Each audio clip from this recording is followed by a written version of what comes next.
जी जनाब, last class में हम लोग जो है वो एक बार डिस्कशन कर रहे थे regarding IS 8 accounting policies estimates and correction of errors.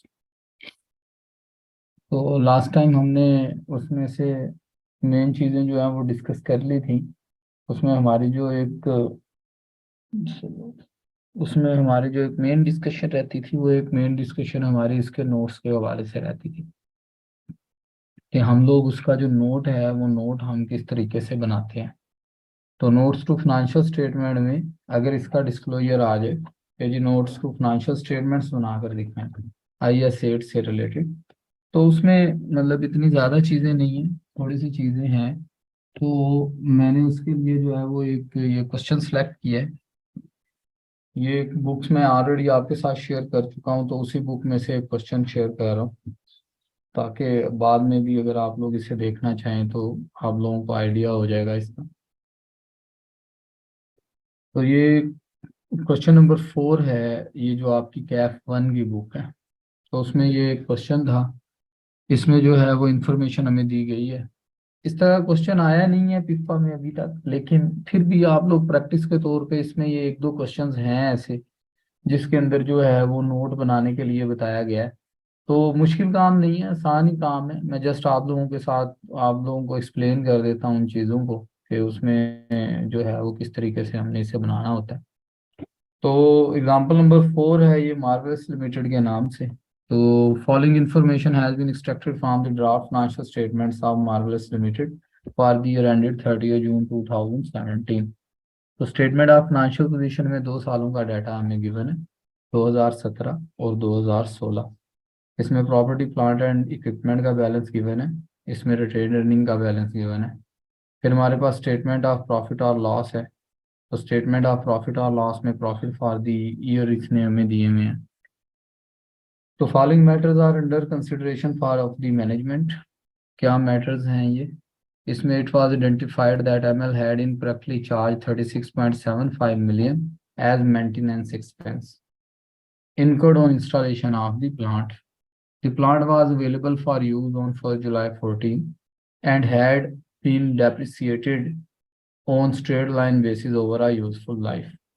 तो बेसिकली इन्होंने 36.75 million जो है उसे कैपिटलाइज करना था, लेकिन इन्होंने इनकरेक्टली उसे चार्ज कर दिया है मेंटेनेंस एक्सपेंस को। तो ये करेक्शन ऑफ एरर है।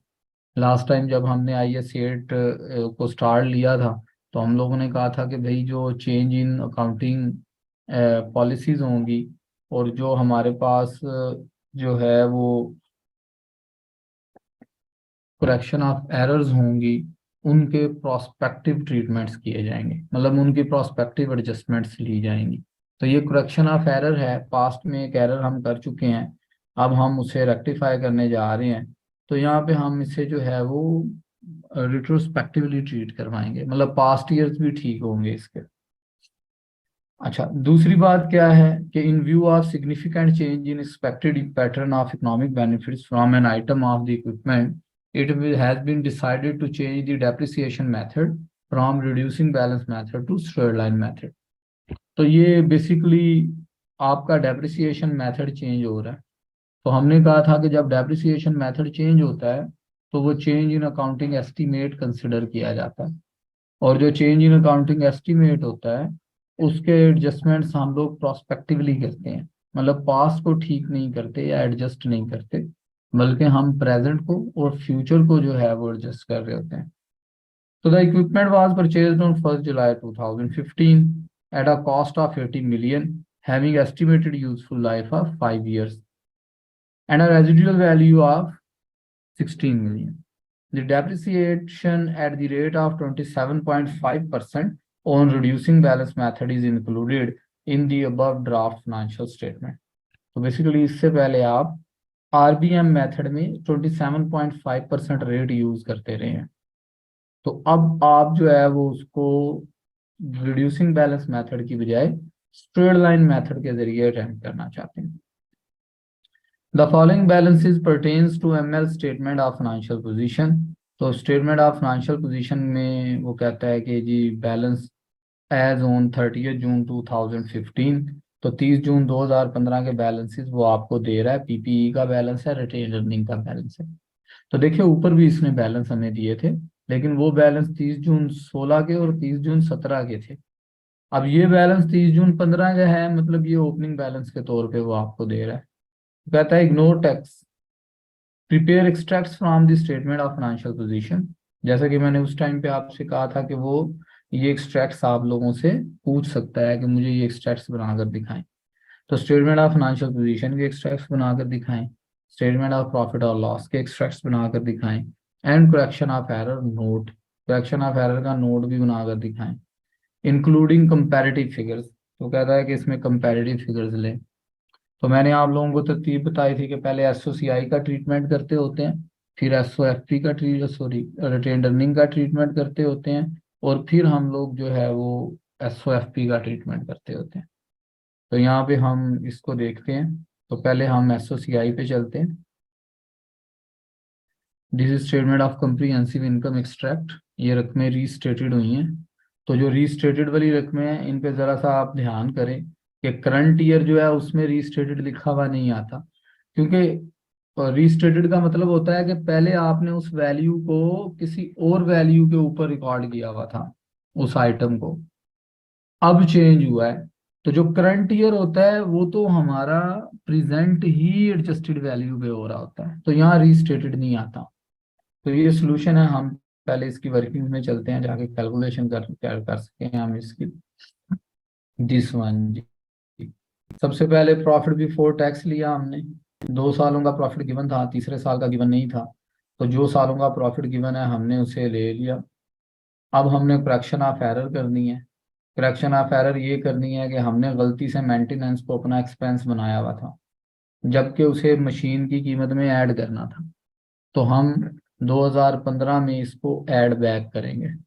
ठीक है, कि ये इसे ऐड बैक होना चाहिए, इसको माइनस नहीं होना चाहिए, क्योंकि ये एक्सपेंस नहीं है बल्कि इसको हमने कैपिटलाइज करना है। फिर अब जब आप इस 36.75 मिलियन को कैपिटलाइज करेंगे तो डेफिनेटली इसके ऊपर जो है वो आप डेप्रिसिएशन भी चार्ज करेंगे। तो डेप्रिसिएशन आपने 9.19, 9.19 और 9.19 जो है वो इस पे चार्ज की। उसकी 5 साल यूजफुल लाइफ थी, 4 साल थी मेरे ख्याल में। तो 4 साल यूजफुल लाइफ के ऊपर आपने उसे डेप्रिसिएट कर दिया। उसके बाद फिर आपने एस्टिमेट चेंज किया, आपने रिड्यूसिंग बैलेंस मेथड की बजाय स्ट्रेट लाइन मेथड किया। तो आपने डेप्रिसिएशन इसकी कैलकुलेट की। देखें ये डेप्रिसिएशन कैलकुलेट हुई है कि कॉस्ट उसकी 80 थी, 80 पे डेप्रिसिएशन आपने 2.27.5% चार्ज की, तो उसकी कैरिंग वैल्यू थी 58। तो 58 पे आपने आरबीएम से जो डेप्रिसिएशन चार्ज की थी वो 15.95 मिलियन बनती है, जबकि हमें उस पे जो डेप्रिसिएशन चार्ज करनी थी वो हमें 58 माइनस 16 डिवाइडेड बाय 4 ईयर्स, मतलब हमें इस वैल्यू के ऊपर उसको डेप्रिसिएट करवाना था। तो असल में जो डेप्रिसिएशन बन रही थी वो 10.50 बन रही थी। लिहाजा हमने नए एस्टिमेट के मुताबिक तो हमने 5.45 मिलियन की डेप्रिसिएशन ज्यादा चार्ज की हुई थी, वो हम लोगों ने यहाँ पे ना दोबारा ऐड बैक कर दी। ये हमारे पास प्रॉफिट से निकल आए। प्रॉफिट निकालने के बाद अब हमने क्या करना है, रिटेन अर्निंग में एडजस्टमेंट करनी है। रिटेन अर्निंग के बैलेंसेस हमें दिए गए थे, मैंने आप लोगों को एक ही सीक्वेंस में कैलकुलेट करने सिखाए थे। यहाँ पे वो अलग अलग कैलकुलेट कर रहा है, नो इशू। तो 2015, 16 और 17 रिटेन अर्निंग का ये बैलेंस गिवन था। अब इसके बैलेंस में हमने करेक्शन ऑफ एरर की एडजस्टमेंट करनी है कि भाई मेंटेनेंस एक्सपेंस को रिवर्स करो, तो वो तीनों में रिवर्स हो जाना था। अगर आप इस तरह से नहीं करना चाहते हैं तो पहले आप इसका एडजस्टेड प्रॉफिट मालूम कर लें, फिर उस एडजस्टेड प्रॉफिट को इस रिटेन अर्निंग में लाकर एडजस्टमेंट करते जाएं, तब भी ये अटेम्प्ट हो जाता है। तो उसने 2015, 16 और 17 के लिए करेक्शन ऑफ एरर की एडजस्टमेंट डाली और उसने एस्टिमेट की एडजस्टमेंट डाली, तो रिटेन अर्निंग का एडजस्टेड बैलेंस आ गया उसके पास, 2015 का भी, 2016 का भी और 2017 का भी। अब ये जो हमारे पास बैलेंस आ गया, इस बैलेंस को अब हम लोग यहाँ पे एसओएफपी में जाकर यूज करेंगे इस जगह पे। तो एसओएफपी बनाई, पीपीई में उसकी वैल्यू में हमने एडजस्टमेंट की, मतलब तीनों सालों में ऐड बैक किया और डेप्रिसिएशन को माइनस किया। और ये जो रिटेन अर्निंग है, ये हमने वो जो वर्किंग 3 में अभी रिटेन अर्निंग नई रीस्टेट की है, ये वो वैल्यूज इसकी लिखी हुई हैं, और ये एसओसीआई के आइटम है। ये काम लास्ट क्लास में भी मैंने एक कम्प्रीहेंसिव एग्जांपल अटेम्प्ट की थी, जिसमें मैंने एक एक इफेक्ट सबका लिया था, करेक्शन ऑफ एरर का भी, चेंज इन अकाउंटिंग पॉलिसी का भी, और बाकी भी। उस टाइम पे भी मैंने इसको अटेम्प्ट किया था। और काम क्या रह गया है कि इसका नोट कैसे बनता है। नोट्स टू फाइनेंशियल स्टेटमेंट्स के अंदर हमने देखना ये है कि हम इसका नोट किस तरीके से बनाते हैं। तो नोट ये देखें, नोट्स टू फाइनेंशियल स्टेटमेंट, ये एक पॉइंट बस रह गया था, तो वो मैंने कहा अभी डिस्कस कर देते हैं।